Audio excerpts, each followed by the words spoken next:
everyone. Good evening. Is this on? Yes. All right. Welcome once again to Marshall Festival 15 for not quite the final event, but the second to final event, the first musical event. My name is Marianne Murphy-Zarzana, and I'm the director of the Creative Writing Program here at Southwest Minnesota State University.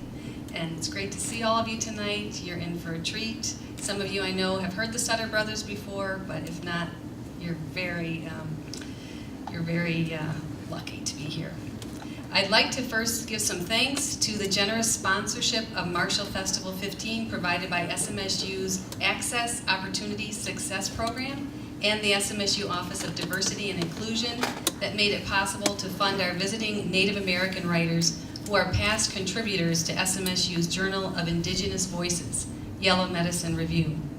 Thanks also to the SMSU Foundation for their financial support and to many others for their indispensable support promoting Marshall Festival 15, including the SMSU Communications and Marketing Office, specifically Jim Tate and Marcy Olson, the SMSU English Department Chair Neil Smith and Leanne Teig, Administrative Assistant,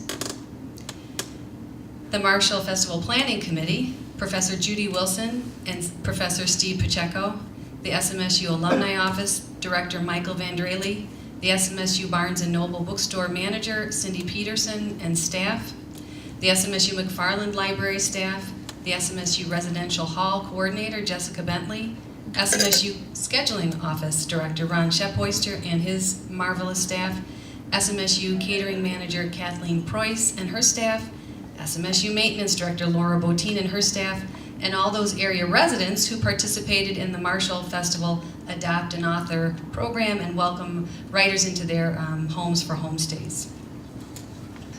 Now on to the main event. Bart Sutter has received the Minnesota Book Award for poetry with the Book of Names, New and Selected Poems, for fiction with My Father's War and Other Stories, and for creative nonfiction with Cold Comfort, Life at the Top of the Map. Among other honors, he has won a Bush Foundation Individual Artist Fellowship, a Jerome Foundation Travel and Study Grant in Sweden, and the Bassine Citation for the Academy of American Poets. In 2006, he was named the first Poet Laureate of Duluth. He has written for public radio, he has had 3 verse plays produced, and he often performs as half of the Sutter brothers, as he will tonight, a poetry and music duo. In his most recent book, Chester Creek Ravine, Sutter turns to haiku, the form that first attracted him to poetry when he was in his teens. He lives in Duluth, near Chester Creek Ravine, with his wife, Dorothea Diver. Ross Sutter is best known as a singer of Scandinavian, Scottish, and Irish songs, with a singular baritone voice, and for his wide repertoire of American traditional and popular songs. He has performed on radio, television, and at festivals, and works regularly in schools teaching the songs and folk dances that he has collected over the years. His work is featured on the recordings Walking on Air, Up the Raw, Crossing the Shannon, Hunger No More, Songs by Heart, Over the Water, Ye Banks and Braes, and on his highly popular children's recording, Mama, Will You Buy Me a Banana, which the Zarzana family wore out when we got it, and I love it still. There will be books for sale by Bart Sutter in the rear at the end, and Ross Sutter will be pulling names for pumpkins. So if you didn't already put your name in the container to win one of these lovely pumpkins that Judy Wilson grew in her garden and our SMSU students decorated to be saucy, sassy pumpkins with fishnets and all kinds of things. So those will be door prizes. So with that, please take it away, the Sutter brothers.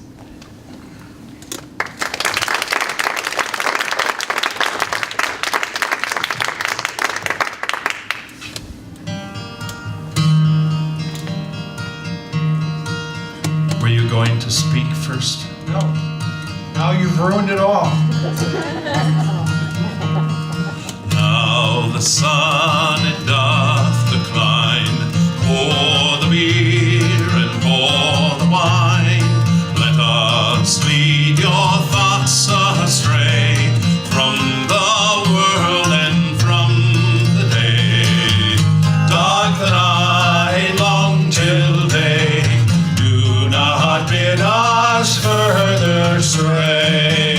Dark the night, long till day. Do not bid us further stray. We bring songs from history, love and war and mystery. We can lead you from despair, or can chill the darkening air. Dark the night, long till day. Do not bid us further stray. Dark the night, long till day.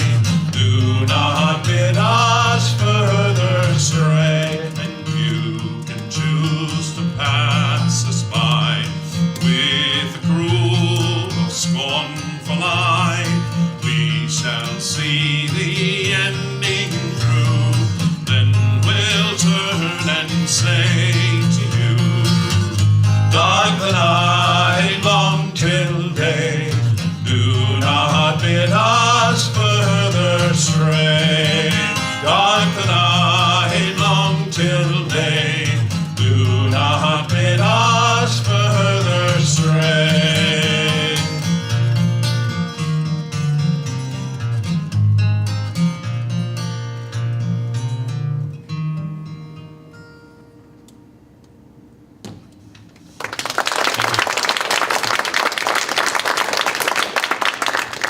Welcome. Thank you all for coming. It's an honor to close out the end of the Marshall Festival. I think I have come to every Marshall Festival but one.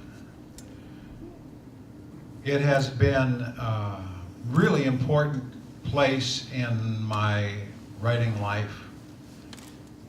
Those first few festivals, what can I say? There were giants in the earth in those days.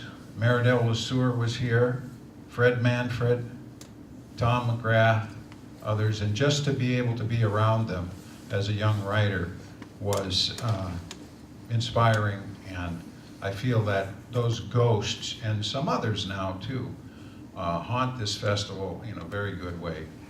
Thanks again to all those people that Mary Ann mentioned, and to Mary Ann herself, for keeping this festival going and bringing it fresh vigor every time it occurs. There is a young playwright in New York City who had a really big hit with his musical about life in New York City in the last few years. And in an interview, he said, well, you know, if you've been raised in New York, the rest of the country is just pretty much summer camp. And I want to say, really? Wait till we cut off your food supply. Where'd you get all those building materials? You know. So we're going to stick with the theme here, what feeds us. If that's the attitude in some of the power centers, literary power centers, then I believe, as Fred Manfred believed many years ago, here in the Midwest we need to build our own literary institutions. They're not going to come looking for us. We got to make our own way, grow it here out of the land, and the Marshall Festival has been part of that in my lifetime, and I hope it goes on and on and on. So I thought I might begin by honoring one of those ghosts, the ghost of Tom Mcgrath.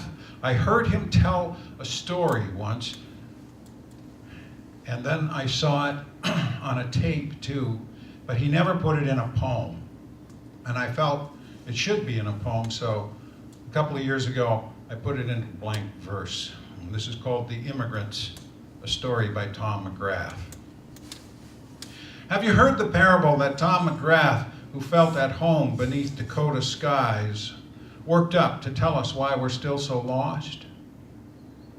Norwegians in their canvas-covered wagon creak across the endless prairie grass when suddenly Lakota braves appear like distant birds along the skyline far behind them. Worried, Pa whips up the horses, but the birds are ponies closing fast. The wagon's way too slow, and so the family dumps the pedal organ off the back. There goes the sacred music from the last 300 years. Still too much weight, but who needs Shakespeare in translation here? The Edda also goes, and Ibsen's too newfangled anyhow. They're rolling now, the sweaty horses flecked with foam, but still the braves are closing, so the Norskis chuck the chest with all the porcelain. Kersmash! No more fancy dinners now. They fling the Bible too, all those these and thous. The wagon shakes, about to fly apart. The Indians are fading, but the quickest still persist, and Ma can see their faces streaked with paint. The children help her push poor Grandma out the back. And there she goes, cartwheeling through the sky. Farewell, more. They crest the hill and shudder, jounce along, the wagon empty, having ditched the braves, and rattle on another day, arriving finally at their claim of New World dirt and grass. No history to burden them, and nothing in their hands. That's the myth Mcgrath made up to say why, even though we're fat from stolen land, we know somehow we're missing something, thrown away. And everything we've worked so hard to win feels thin as dust the next ferocious wind will blow away. So Ross and I have spent our artistic lives in part trying to recover some of that culture, and he's going to give you a song from our background, which is Swedish, part of that 300 years of sacred music that got dumped out the back of the wagon. It's an old hymn called Jag har en vän, I have a friend. Jag har en vän som älskar mig, så högt att han lät offra sig på korset upp på Golgata. Med hjärtat sjung halleluja, halleluja.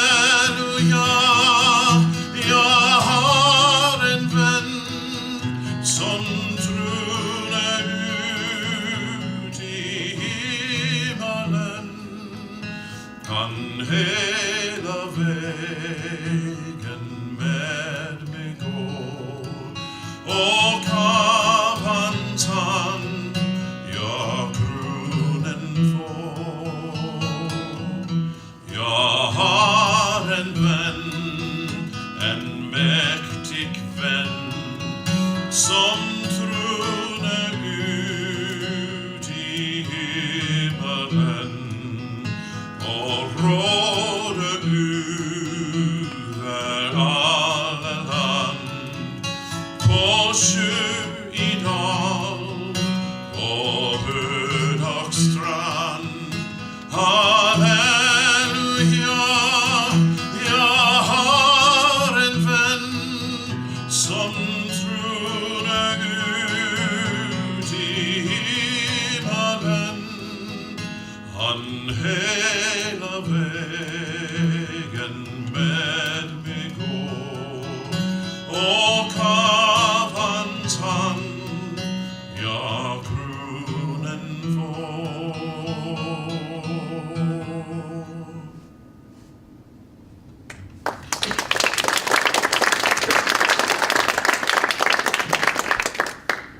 Were you warned that this show would have a Scandinavian flavor in part? We have to ask you to forgive us our Swedishness, even as we forgive those who hold our Swedishness against us. On my first trip back to the island in Sweden from which my grandfather emigrated as a small boy, I was walking around there in the great beauty of the place, wondering why they ever left home. Why would you leave such a place? And oh, look, they've got potatoes already. but it was June. And as I looked closer, I saw that field was full of stones the size of potatoes, and I saw why they had left. They had been hungry. They used to eat bread called bark bread in the hard times. So we know that the Scandinavians put a great emphasis on food here, and I thought I would read you this called What Swedes Eat. I had some discoveries to make over there. Some of them are common here too, but there were some differences also. Flatbread, butter, fish, eggs, jam, yogurt, filled milk, cheese and ham. Hard-boiled, soft-boiled, scrambled, fried, sun-bright yolks diversified. Rye bread, wheat bread, white, brown, black. Sneak some for a midday snack. Herring, sautéed, pickled, creamed, beets and turnips, salad greens. Reindeer, beefsteak, pork roast, moose. Have some gravy or au jus. Haddock, salmon, sea bass, trout. Pray the Baltic won't run out. Crayfish, lobster, eel pout, cod, dill sauce, butter. Oh my God. Bacon, ham hocks, lamb and goat, pancakes, pea soup, boiled oats. Blueberries, lingonberries, cloudberries, straw. Thanks to the meadows, takskajiha. Mushrooms, moss, mice and bugs. Thank the forest for your grub. Birch bud soup, shoe leather stew. Crickets glistening with dew. Rock tripe, inner bark of pine. Save us from starvation times.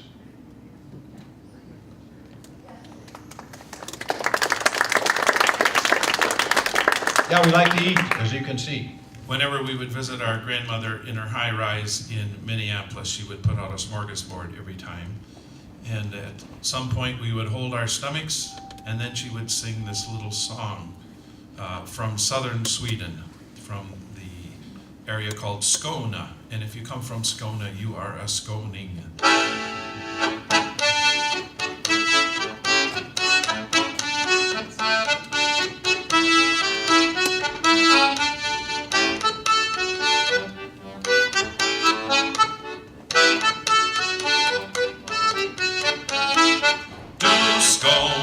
Skåning i morgenskålen etter grøt og doppe den i hånden, så blir du tjokk og fett.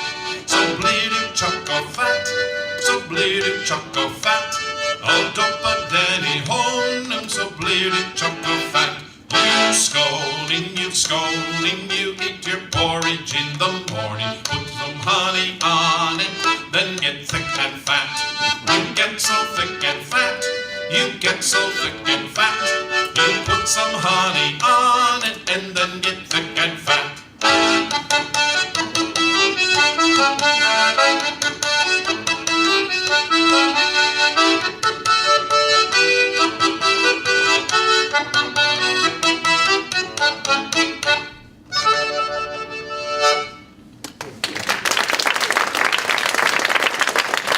That's the song my grandmother passed on to me to build my whole, what am I trying to say? My whole career as a folk singer based on that song. Some of you may know that I wrote a cycle of poems called The Reindeer Camps about Siberian reindeer herders. Yeah. And this last couple of years, I started writing what turned out to be a cycle of poems about Swedish women boating cows across from the island where my grandfather had lived and taking them up into the hills to the summer pasture camps. I'm just fascinated by that, and I was having a really good time working on these. I'd visited some of those. They only stopped using them in the 1960s and had used them for centuries before. And only when I was finishing the cycle did it suddenly hit me. Oh man, this is the reindeer camps again. what's going on here? So I don't know if it's something in the blood, or what I really suspect is, I remember one day up in Roseau County, probably when I was about 6, herding some cows home from pasture with some teenage girls off the farm who are really good looking, and I had crushes on all of them. Cutting elder switches and walking the cows home. Maybe that's it. Maybe that was the real driver. Anyway, there's a whole series of these, and I want to tell you one. It's in the voice of, you know, an old woman reminiscing about life up there in the cow camps and what it meant to the village. And I must say, there's one odd Swedish term here, the lure. It's essentially the Swedish alpenhorn or didgeridoo. There was lots of cow calls, cow horns, alpenhorns playing in those mountains. And at the end of the poem, I'm going to sing a song, and I want you to dum-de-dum along. It's a celebration, so join in. Somebody was asking if there were sing-alongs, so Here's the first. here it is. And just dum-de-dum, no words. And this is a tune, right, that was associated with those camps. Yeah, when you were marching the cows up, you might sing this song. It would be one of the songs. So this is how God tells the homecoming in the fall, coming back, right, with the cows. When we came off the mountain, oh, we were something then. They all came out to greet us, children, women, men. We'd woven autumn flower crowns and stuck them in our hair. The cows wore decorations too. We wouldn't leave them bare. The family recognized the bell I'd hung on our lead cow, so they'd come tumbling out and shout, "They're here! They're coming now!" You see, they had to honor you for what you had produced, such quantities of whey and cheese to see the winter through. You'd hand a tasty chunk of cheese to all the little ones, but save the best piece for your beau, and you'd go off. What fun. Well, here I sit in this big chair and everything's a blur, though I was pretty long ago. And could I blow the lure? Old age is full of trouble that I can't recommend. But I was on the mountain once, and I was happy then.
Well done. Thanks for singing along.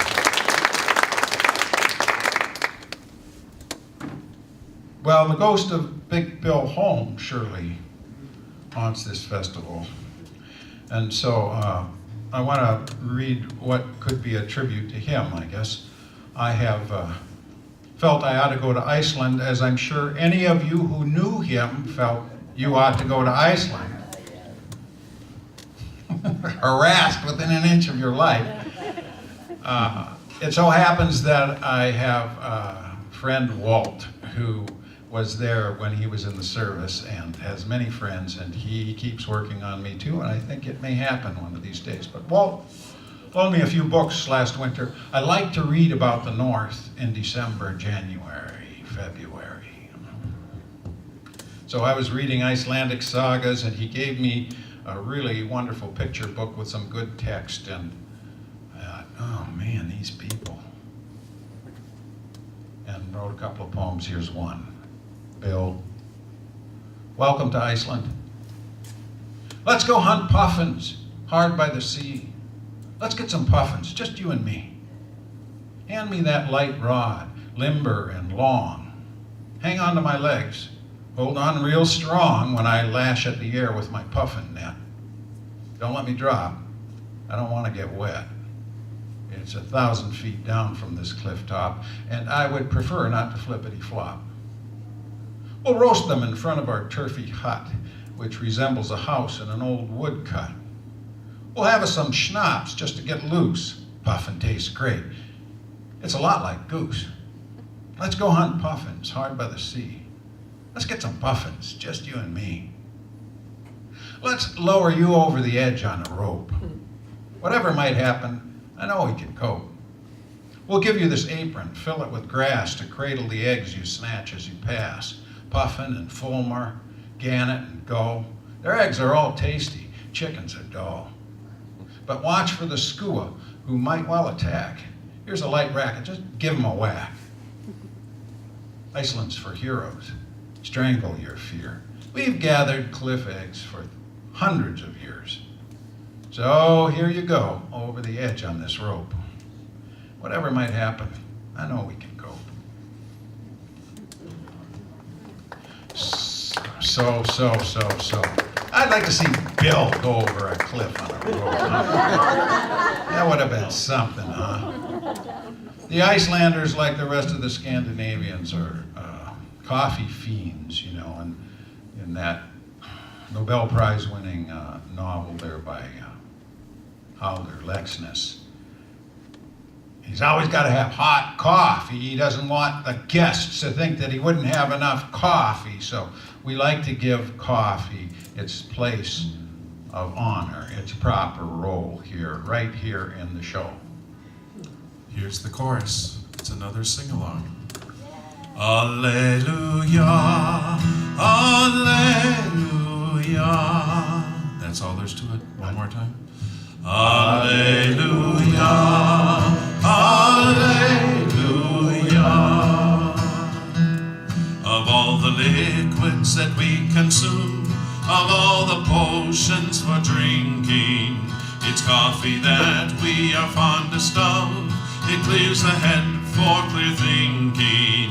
You feel it working throughout the body. We take our strength from a cup of coffee. Alleluia, Alleluia.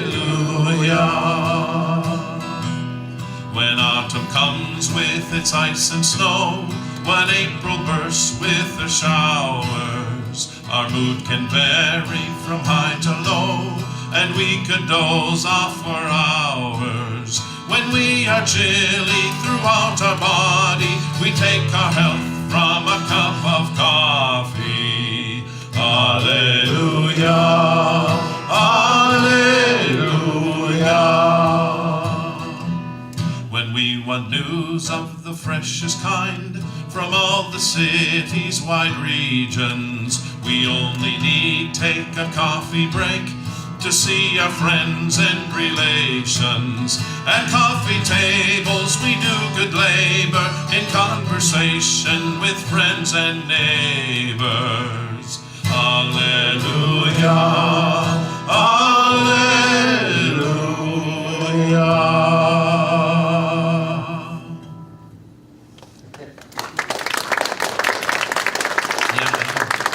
Thanks to Gracia Grindle for that translation from the Swedish.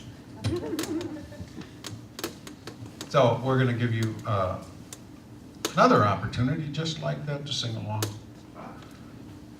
Yeah, this is a poem that I wrote as a young man, and I felt as soon as it was done, I got something right there. Now, this is another Roseau County poem. We're going to be moving away just a bit from this, all the Scandinavian stuff. But she was a Norwegian herself, so I can't do this without a little lilt to the language anyway. So this is my best babysitter poem. You have more than one? Oh yeah, can't stop writing about those women.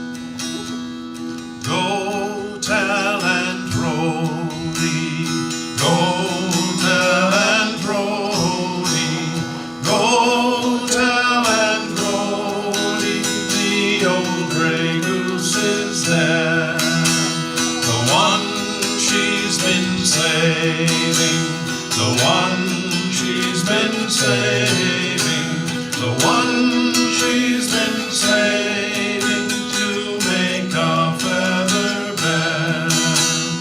Go tell and Rody, go tell and Rody, go tell and Rody, the old gray goose is dead.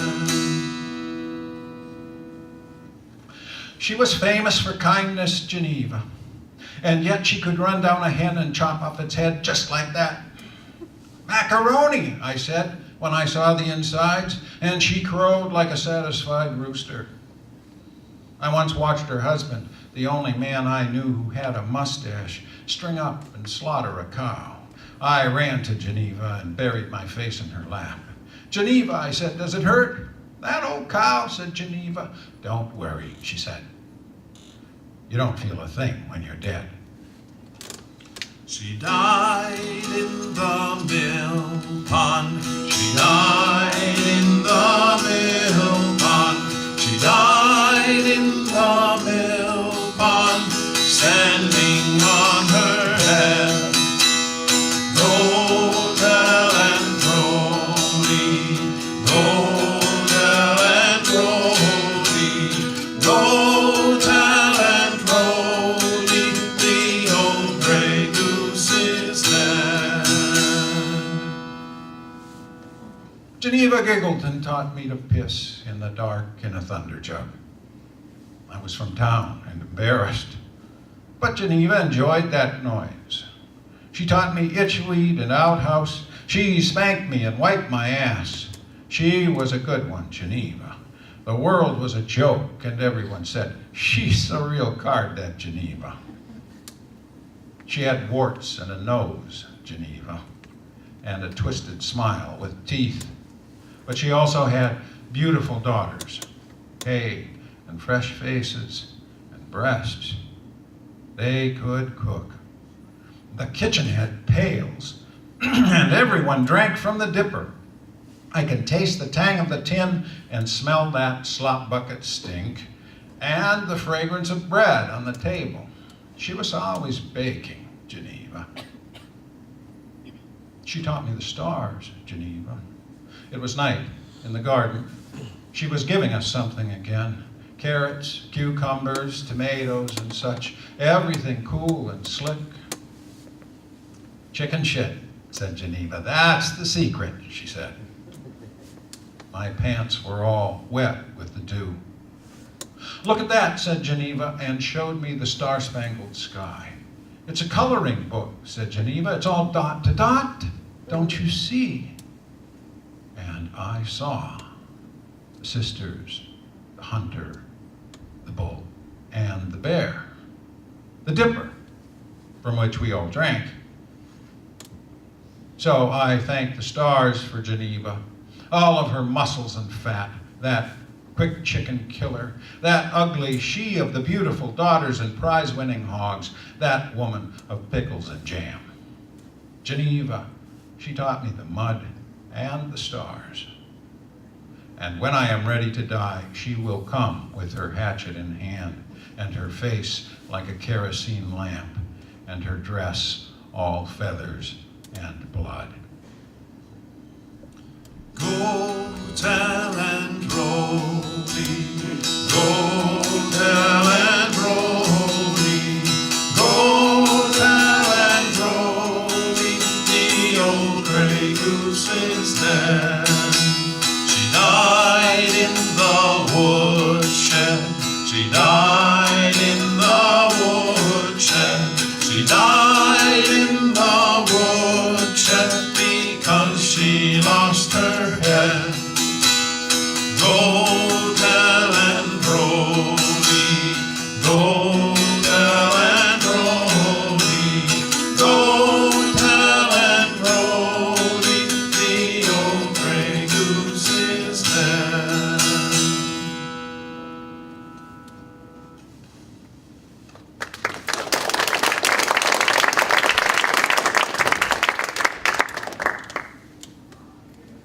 Growing up in these tiny towns, like with populations of 15, 50, 200,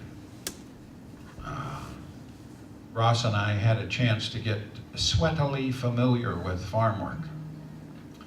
In those days, of course, they had mostly square bales, and the hardest work I've ever done, maybe, was stacking bales in the haymow, which we did, kind of thing we did fairly regularly. Ross was much more professional. He drove tractor even. I don't even want to begin to go into how much more he knows than I do, but I have this offering, haymow. His father hollers from the rack below, and everything goes away. Silence fills the loft like smoke. The barn becomes a chapel. Pigeons, chaff, shafts of light, ropes that ring no bells. The haymow might be the hold of an ark, but the boy's no relation to Noah. He itches for rain and prays for dark. Through the chloroform haze of clover, he can hear the tractor work the field. The unkillable fly comes closer. Hook in hand, he stands at the door, dreaming of milk and meat and the moment his father's head will come through the floor. You ready? Here's an old Scottish song that you can sing along on, and it's in the fall is the harvest, the shearing, when they would shear down the wheat, the oats, whatever. And it was a great time for the young people to help with the harvest and also court with each other.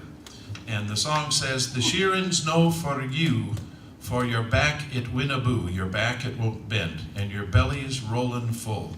My bonny lassie, oh, she's pregnant, and she's married sick a loon. She's married such a crazy guy that her dancing days are done, her dancing days are over." So join right in on that chorus. You wanted, you asked for them, you're getting them. Oh, the shearin's no for you, my bonny lassie, oh, the shearin's no for you, my bonny lassie, oh, the shearin's no for you, for your back it winna boo, and your belly's rolling full, my bonny lassie, oh. Tuck the buckles frae your shoon, my bonny lassie, oh. Tuck the buckles frae your shoon, my bonny lassie, oh. Tuck the buckles frae your shoon, how you've married sick a loon, that your dancing days are done, my bonny lassie, oh. Oh, the shearin's no for you, my bonny lassie, oh. Oh, the shearin's no for you, my bonny lassie, oh. Oh, the shearin's no for you, for your back it winna boo, how you're dancing through and full, my bonny lassie, oh. Tuck the ribbons frae your hair, my bonny lassie, oh. Tuck the ribbons frae your hair, my bonny lassie, oh. Tuck the ribbon frae your hair, and cut off your ringlets fair, for you've not but want and care, my bonny lassie, oh. Oh, the shearin's no for you, my bonny lassie, oh. Oh, the shearin's no for you, my bonny lassie, oh. Oh, the shearin's no for you, for your back it winna boo, and your belly's rolling full, my bonny lassie, oh. Tuck the flounces frae your knee, my bonny lassie, oh. Tuck the flounces frae your knee, my bonny lassie, oh. Tuck the flounces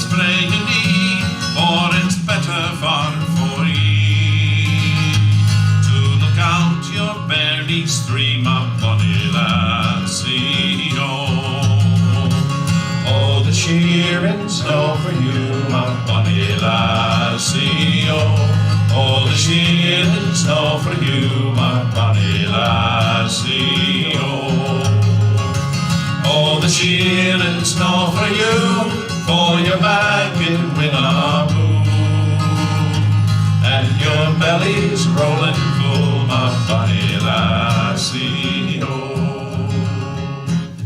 what's poor Mary weeping for, weeping for, weeping for? What's poor Mary weeping for on a cold and a frosty morning? 'Cause she wants to see her lass, see her lad, see her lad, because she wants to see her lad on a cold and a frosty morning. She buckled up her shoes and away she run, away she run, away she run. She buckled up her shoes and away she run on a cold and a frosty morning. Thanks for singing along.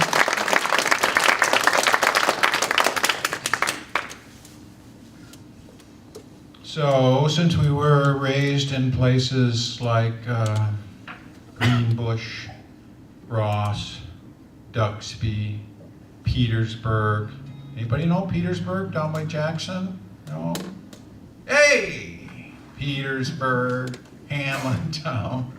I retain a lot of affection for these tiny places, and I kind of collect their names as I drive around the state. Terry, you probably have a list of them too.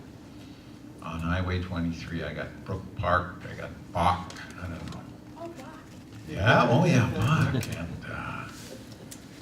up north there's Shooks and Togo, and whenever I get the chance, I work them into a poem, and I had an inspiration here about a year ago. Lost Locations. What happened to Norland, Grit, Pomme de Terre?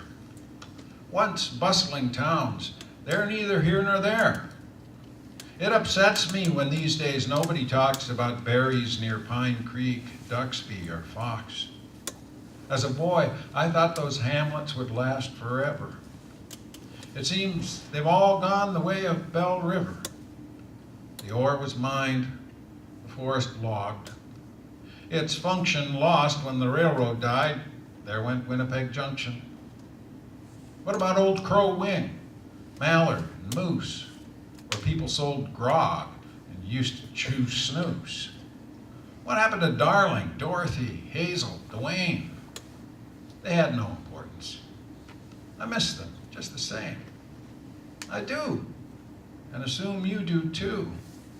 Though not many will, bewildered, keep asking the way to Gravelville, or wonder out loud in the woods around Fonts. Where did they go? I heard how people lived here once.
If anybody can name that tune, please see us afterwards. Ross has been looking for the name of that song for about 25 years. Yeah, I learned it from an accordion player on the Iron Range, and I've lost the name and the guy. So I have this new book of haiku. As Marianne mentioned, I first got attracted to poetry. I grew up in a household pretty much bereft of poetry, and And I encountered haiku at about age 14, 15 in high school, and I was really taken with them. And they look so easy to write. About every 5 years, I'd give it a shot. And I was 58 years old before I produced any keepers. Elementary school students can sometimes write very good haiku. So once I got going, I decided I was going to try to write these in Chester Creek Ravine, which is a block from my house. It's 100-foot, 200-foot bluffs. It's a wild place with lots of waterfalls and rapids, cataracts of one kind or another, sort of like being in the boundary waters, though you're in town, which I guess is why I live in Duluth. I mean, it's a city of about 100,000, but it's the most rural city that I know of, where you can meet a bear on the sidewalk time to time, this time of year especially. Anyhow, I had some luck with these, and I thought, Chester Creek is, of course, one of those short, fast tributaries going down to Lake Superior. So I'm going to read a few of those. Let's see how this goes. Maybe Ross can help me out a little bit. You know, a reading of haiku is fairly challenging. Would you like to hear enough haiku to fill 50 minutes?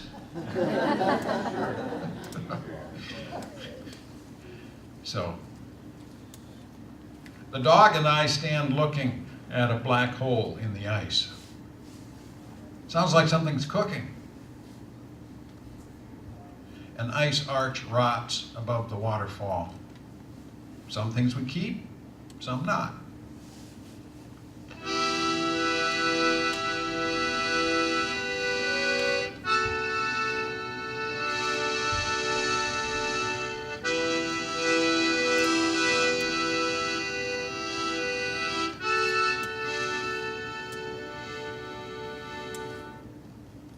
Thunder of the creek, with so much noise, who can hear the song sparrow speak? At last, let out of school, the boy with thick-lensed glasses stands knee-deep in the pool. Water flies right off the cliff. Too late to say, wait now, what if?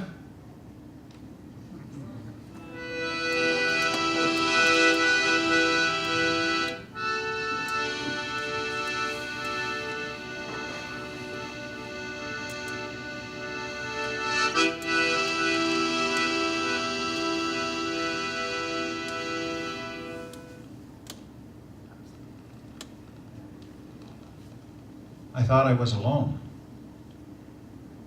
but I hear women's voices, water over stone.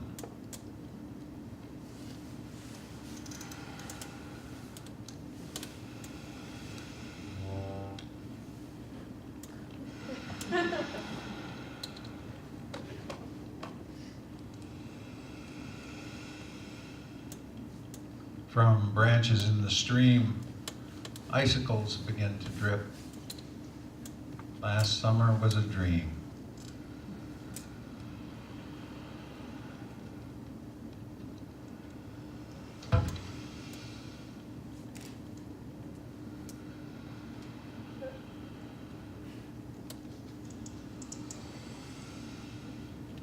Ross Sutter, ladies and gentlemen, on audible and silent accordion.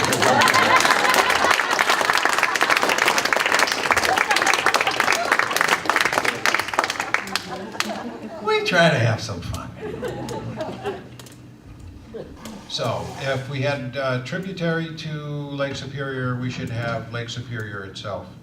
I have written maybe 15 songs, that is lyrics to songs, and it all began with listening to a cassette by our friend Dahi Sproul, Irish musician. And he had a song on that cassette. It was a hymn to St. Bridget, and I liked it so much I just played it again and again and again and again. I know that you've had those songs too. But I couldn't sing along because I didn't know any Irish, so I had to invent my own words. These are the words I invented. And, you know, I sang it some myself, but you should be so lucky as to have a brother like this to sing your songs. Come through for me now.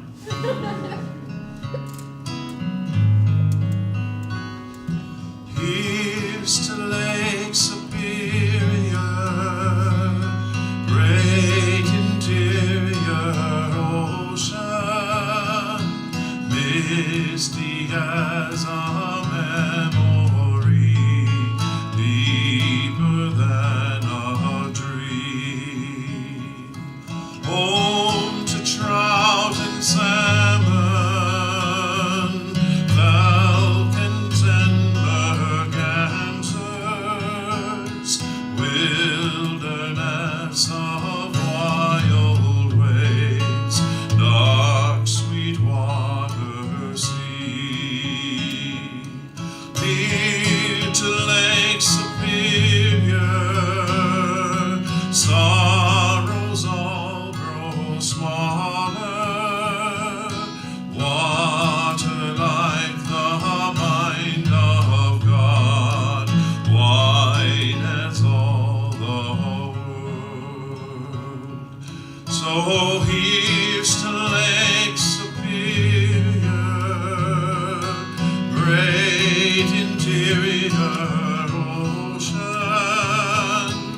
misty as a memory, deeper than a dream.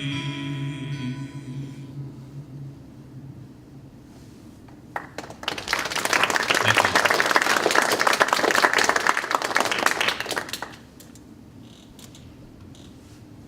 We like music.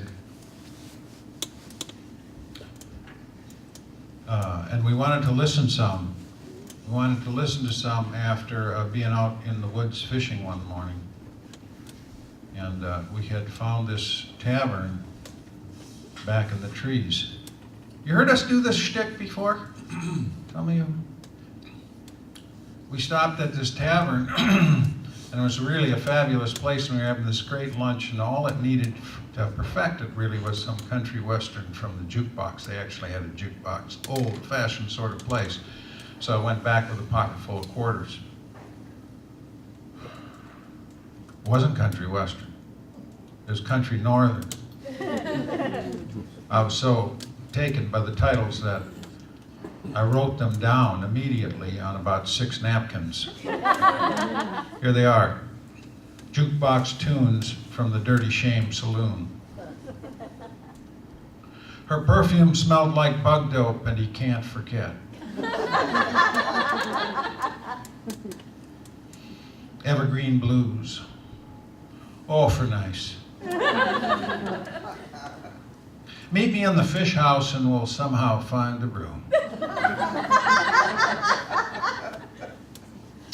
Voices sure sound louder over water.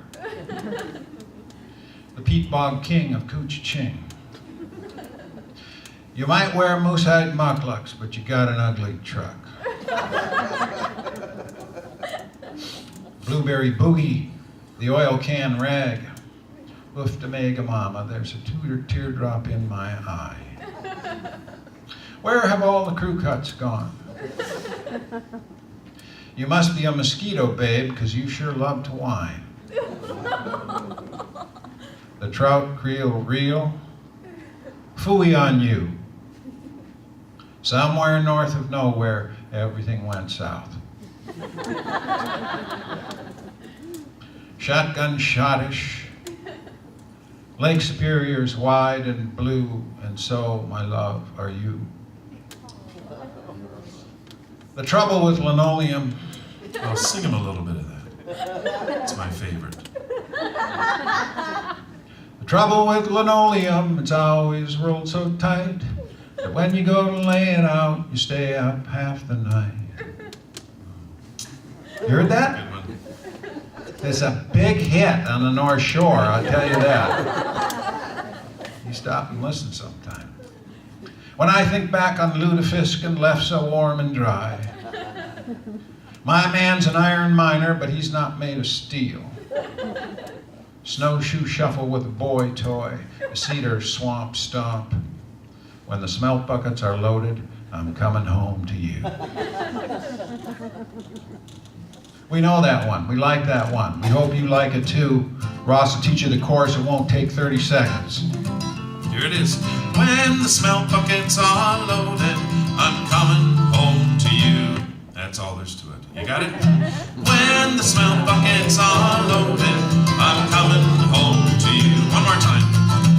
When the smelt buckets are loaded, I'm coming home to you. The last time it's now the smelt buckets are loaded after we get the smelt. Are you ready there, brother? Well, the fish ain't like the old days, it's only just a few. But I sure like this dip net I bought for me brand new. And I'm still dipping in the dark, my hands are turning blue. When the smelt buckets are loaded, I'm coming home to you. You're a woman who'll eat minnows, you'll never shout pew. You'll chop their little heads off and gut them through and through. Then batter fry the lot of them and they'll be crunchy too. When the smelt buckets are loaded, I'm coming home to you. And ketchup on the table, steak sauce and barbecue. A bowl of homemade coleslaw, it'll just be me and you. We'll eat our fill of fish and then I'll toast you with a brew. When the smelt buckets are loaded, I'm coming home to you.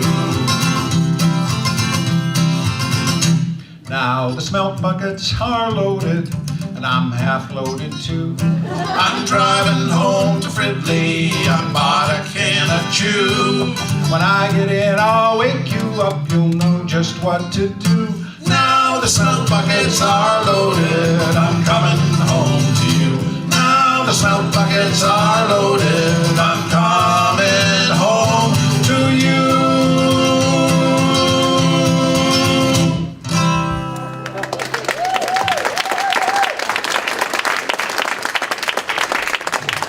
Thank you very much. Should we do our encore as long as we're at it here? We'll do one more. We'll do one more here. Say, by the way, if you buy one of Bart's or books or one of my CDs tonight, you will get your own Got Smelt button. That's your bonus for buying something tonight. See the lady in back in the dark at that table back. Thanks. Before we do our last ones, we should thank B. Ross, who's been back here working on sound tonight, and Dewan, who was here earlier today. They were very helpful in moving us down here where we could have a little more powerful sound and lights and all that sort of thing, which we demand now wherever we go. Not really. We were given the option, so we said, yeah, let's do that. At this age, we sometimes get our way. And we're so glad you came, because at this age, our social life tends to consist in large part of going to funerals. It happens, it happens. And I was at a funeral a while back now, and at the lunch afterwards, you're familiar with the lunch,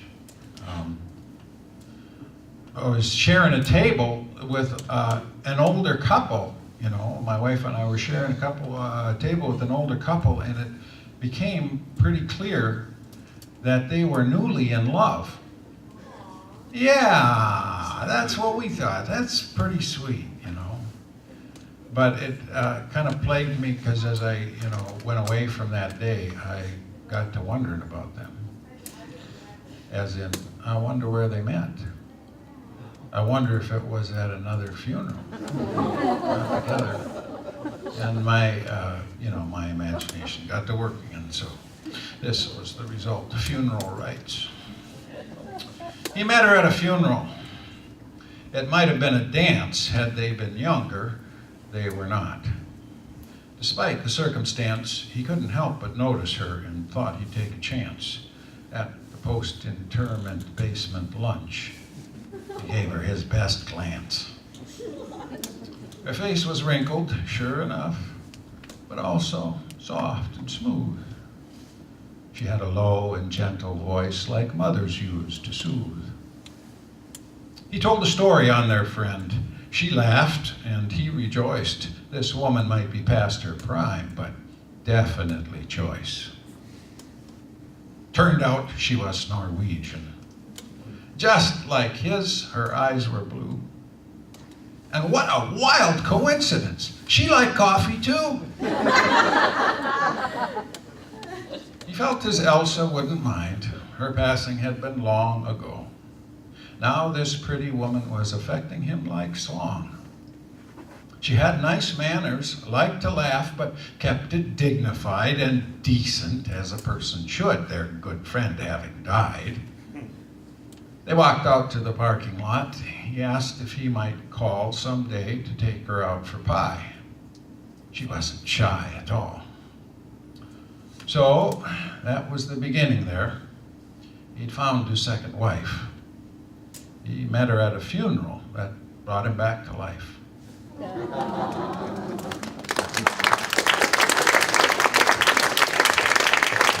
you. I think that calls for an old love song here. I bet some of you know this and can sing along. We'll end with this.